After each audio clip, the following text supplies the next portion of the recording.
सुप्रभात बच्चों, गुरुकुलम के ऑनलाइन कक्षा में आपका स्वागत है। मैं सानिया तिवारी। तो बच्चों, आज हम कक्षा 2 के पाठ 16 कोयल का अध्ययन करेंगे। यह एक कविता है। यह कविता सुभद्रा कुमारी चौहान जी द्वारा लिखी गई है। उन्होंने इस कविता में कोयल के बारे में बताया है। तो आइए हम कविता में पढ़ते हैं। देखो कोयल काली है, इसकी मीठी है बोली, इसने ही तो कूक कूक कर आमों में है मिश्री घोली।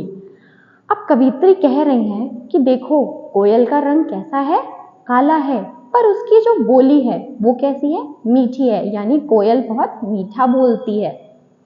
इसने ही तो कूक कूक कर आमों में है मिश्री घोली, और इसने अपनी मीठी आवाज से आमों में मिश्री घोली है, यानी आम जो है वो मीठे हो गए हैं। कोयल कोयल सच बतलाओ, क्या संदेशा लाई हो, बहुत दिनों के बाद आज फिर इस डाली पर आई हो। अब वो पूछ रही हैं कि कोयल सच सच बताओ कि तुम क्या संदेशा लाई हो, क्योंकि तुम बहुत दिनों बाद आज इस डाली पर आई हो।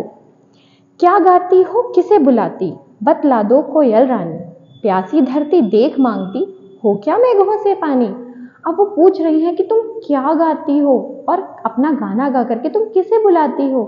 क्या तुम इस धरती को सूखा देखकर मेघों से पानी मांगती हो।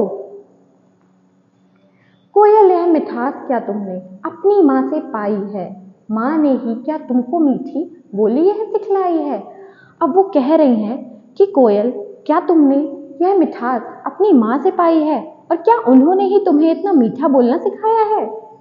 डाल डाल पर उड़ना गाना जिसने तुम्हें सिखाया है, सबसे मीठे मीठे बोलो यह भी तुम्हें बताया है। अब वो कह रही हैं कि तुम्हें डाल डाल पर उड़ना और गाना भी जिसने सिखाया है, उन्होंने ही तुम्हें इतना मीठा मीठा बोलना भी सिखाया है।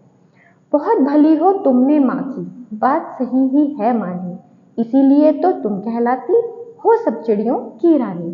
तुम बहुत भली हो, यानी तुम बहुत अच्छी हो जो तुमने अपनी माँ की बातें मानी हैं, और इसीलिए तुम कोयल सारी चिड़ियों की रानी कहलाती हो। तो बच्चों, मैं आशा करती हूँ आपको यह कविता अच्छे से समझ आई होगी। So see you in the next video. Till then bye bye. Do not forget to like, share and subscribe.